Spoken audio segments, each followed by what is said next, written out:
to be a successful two-sport athlete, you have to be one of the best in both sports. You can't be a great football player and just an okay baseball player, because you lose that credibility. Your teammates wouldn't accept you quite as much. You have to be outstanding at both to be able to pull it off.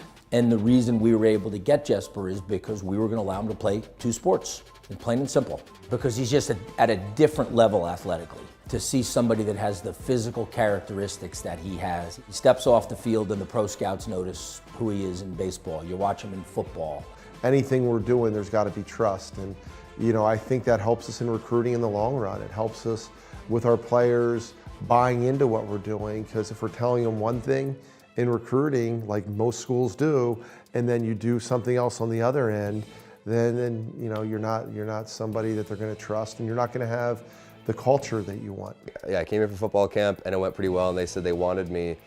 And then I said, like, you know, I'm still kind of playing out the potential of playing baseball in college too. And they're like, okay, well, maybe you can reach out to the baseball coach and see if he'd be interested in taking you if you came here to do that. About a week later, I get a phone call and says, hey coach, I was just at football camp. I see you have a baseball camp coming up. I'm a two-sport athlete. You know, do you have space in baseball camp? And which we did. So I come back a couple weekends later to the baseball camp. I remember I forgot like a baseball hat, so I like had nothing on my head, and I had to go up and like buy a Princeton baseball hat. And all these guys were like so confused because I was like already wearing the team's apparel, and they're like, wow, did you commit or something? And I was like, no. So I remember I went up to him on this hill and like introduced myself and said, you know, I'm interested in coming here. And he point blank told us, he told Bob and myself, look, I'm going to go to a school where I'm going to have the opportunity to play two sports.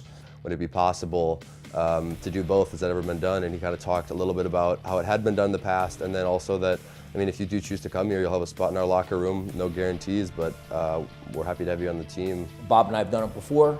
We both feel that if we're not flexible enough in our schedules to allow kids to develop in all areas of their lives, and in Jesper's case, it's both sports, we'd be doing them an injustice. I love being busy, so I think that helps it, and I just segment my time, and like I don't waste much time in my day. If I'm doing something, I'm doing it with a purpose, because I know I don't have a lot of free time that isn't already scheduled something in. So I never had a problem with it. I think it kind of comes naturally just because I love doing things. I'd rather do something than just sit around. He loves playing sports. He loves what he does academically. He had a unique scholarship as a sophomore. He is a tremendous student. Like, this is Princeton. This is Princeton at its best. How many guys can we put on this mantle that are like him? Rare.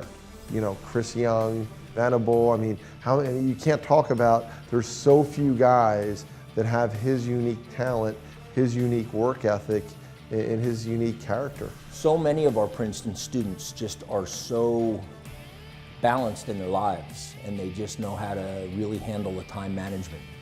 And it's interesting because Jesper would always relate to me that if he had too much time on his hands, that's when things would get lost in the shuffle. Princeton has enabled anything that I could possibly think or dream of and supported me through it, which is just like something I never knew that was possible or like that I was even able to do, and I'm so grateful for that. Like, they have just been supportive in any endeavor I've wanted to take up. Overall, it's been an incredible experience, and I'm so grateful for this university and the people that have supported me and I've met through the process.